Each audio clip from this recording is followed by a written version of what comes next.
السلام عليكم ورحمة الله تعالى وبركاته. مرحبا بكم في مطبخ ياسمينة. اليوم ان شاء الله كما كتلاحظوا غادي نقدم لكم طريقه يعني التخزين ديال القزبور والمعدنوس الرمضاني ان شاء الله الكريم. بالنسبه لهذه الطريقه هذه يعني اول حاجه سهله، ثاني حاجه كتمكننا باننا نحتفظوا بالقزبور والمعدنوس في الثلاجه وما كيتغيرناش كاع لا الريحه ديالو ولا يعني اللون ديالو ولا المذاق ديالو، كيبقى كيف ما هو. يعني بامكان السيده في البدايه ديال ان شاء الله رمضان الكريم تاخذ كميه كثيره ديال القزبر والمعدنوس يعني وتصوب لهم الطريقه انا اللي غادي نصوب لهم وتخزنهم في المجمد يعني ويدوزوا لها الشهر كامل ديال رمضان يعني وهي عندها القزبر والمعدنوس مغسول يعني مقطع واجد ما كيوقع له حتى حاجه. بالنسبه للقزبر والمعدنوس انا كما كتلاحظوا خديت كميه كبيره، خديت عندي هنايا القزبر المعدنوس وعندي هنايا القزبر. بالنسبه للمعدنوس والقزبر كناخذوه من بعد ما كنشريوه كنغسلوه. اول حاجه ملي نجيو نشريو القزبر والمعدنوس ناخذوه اول حاجه يكون طري وخضر مازال زوين يعني ما يكونش دابل. ثاني حاجه كنشدو كنغسلوه مزيان، يا اما الا عندك كميه كثيره ديري شي بانيو وترقديه فيه يعني وتصليه مزيان وتولي عاوتاني مره اخرى تشليه مره اخرى، اولا يعني تتنقيه وتشليه يعني بحال المهم اننا نغسلوه مزيان من التراب او الا كانت فيه شي حاجه تغسل مزيان. من بعد كنقيه كما كتلاحظوا يعني كنحيد بعد النبات كيكون فيه شي اربعه او شي حاجه زايده كنحيدها، اولا لا عندي شي عريش هكا مضروب ولا شي حاجه كنحيدو كنقي كاع القزبر والمعدنوس ديالي وكنولي نجمعو بهذا الشكل يعني اربيطات صغارين وكنستفهم في شي شبيكه حتى كيقطر لي تماما كما كتلاحظوا. من بعد ما كيقطر لنا يعني داك القزبر والمعدنوس انا كما كتلاحظوا انا راني هنايا منقيه ومستفاه على شكل ربيطات صغارين. هنايا السيده كيبقى لها الاختيار، الا هي بغات يعني تقطعو مخلط يعني تخلط القزبر والمعدنوس وتقطعو وتخليه مجموع كيمكن لها. بغات تقطع كل حاجه بوحديتها تقطع. انا بالنسبه لي كنقطع كل حاجه بوحديتها لانه احيانا كنحتاج مثلا المعدنوس هكا في الشلاضه او في شي حاجه بوحديتو كنلقاه معزول بوحديتو، ولا بغيت مثلا هكا الحريره او الشوربه كناخذ شويه من القزبر شويه من المعدنوس. دابا انا غادي ندوز باش غادي نقطعو. كناخذ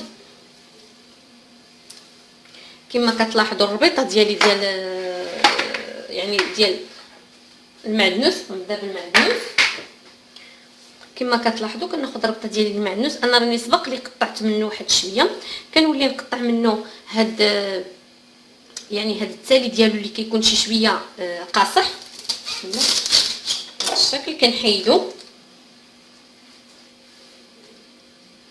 ومن بعد كنقطعو قطع صغيره يعني من الافضل نقطعو قطع صغيره بهذا الشكل هذا كما كتلاحظوا.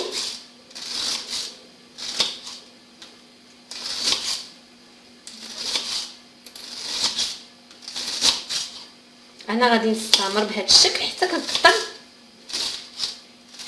الكميه اللي عندي كامله ديال المعدنوس كما كتلاحظوا. من بعد ما كنقطع المعدنوس ديالي بهذا الشكل هذا كما كتلاحظوا لانه في البدايه كنكونوا كنقطعوا هاد الجذور هذه ديال المعدنوس وهنايا كيبقى لي الوريقات يعني فاش نجي نعمر هاد المعدنوس ديالي في الطويصه ضروري ما نخلط هاد العروق اللي عندي ديال اولا هاد السيقان ديال المعدنوس ضروري ما نخلطو مع هاد الوراق باش ملي نجي نهز ما نهزش بعد نوبات كيبقاو لي هادو معزولين كنهز غير هاد الجذور ديال المعدنوس. فلهذا بهذا الشكل هذا كنخلطو مزيان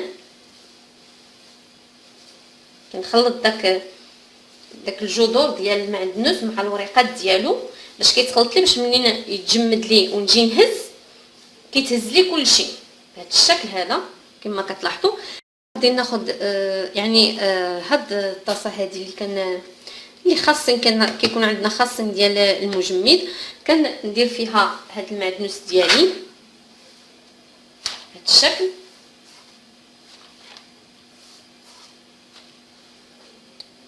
كنغطي عليها مزيان يعني خصنا شي طاسه تكون كتسد مزيان. نغطيو هاد الثقب اللي كيكون عندنا بهذا الشكل هذا ومن بعد كنديروها في المجمد. ودابا غادي ندوز باش غادي نقطع معكم يعني القزبر.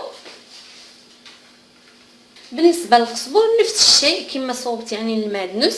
كنحيد كنحاول نقاد يعني نحيد هذا الشيء اللي عندي زايد ديال هاد الجذور. نحاولوا الجذور ما نحيدوش منهم بزاف لان حتى الجذور كيعطيونا يعني مذاق زوين لا للحريره ولا للسوبه، يعني ما نحيدوش منهم بزاف. ومن بعد كنقطعوا نفس الطريقه اللي قطعت يعني المعدنوس. غادي نقطع هاد القزبر ديالي كامل،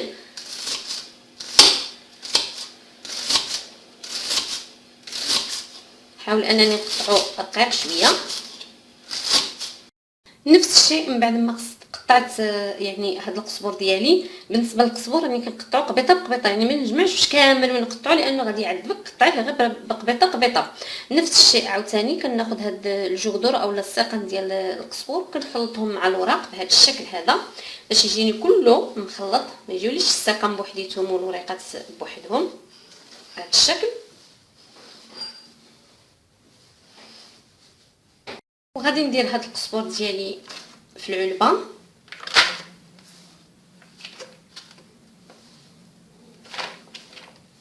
كما كتلاحظوا انا مصوبه كميه كبيره، يعني غدوز لي حتى الشهر تقريبا. ونفس الشيء كنسد عليها، نحاول نسد مزيان بهذا الشكل. هذا هو الشكل القزبر والمعدنوس ديالي يعني من بعد ما قطعتهم كما كتلاحظوا.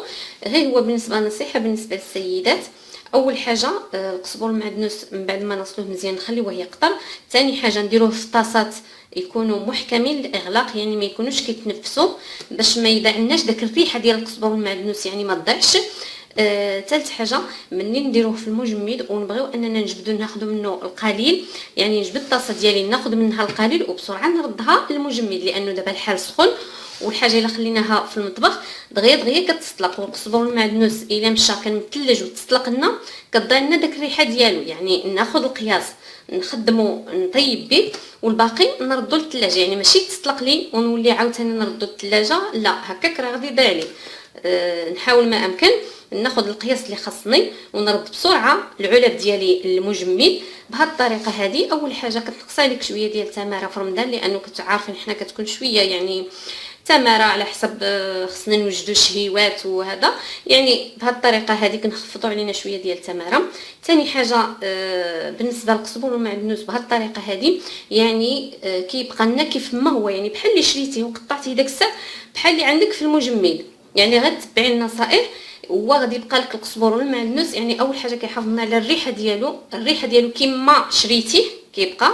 ثاني حاجه على اللون ديالو، وكيولي يعني طريقه يعني سهله وزوينه في نفس الوقت. وان شاء الله انا جميع يعني التحضيرات اللي غادي نحضرها اولا اللي غادي نوجهها لرمضان الكريم ان شاء الله غادي نقدمها لكم باش يعني السيدات كاملين يستافدوا ان شاء الله. كنتمنى انه هذه الوصفه هذه تعجبكم وتجربوها. الا عجبتكم ما تنساوش ديروا لي لايك وتشتركوا معي في القناه ديالي بالضغط على الزر الاحمر اسفل الفيديو، وتفعلوا داك الجرس الصغير اللي بجانب زر الاشتراك باش توصلوا ان شاء الله بالجديد. ونلتقي في وصفه جديده والى اللقاء.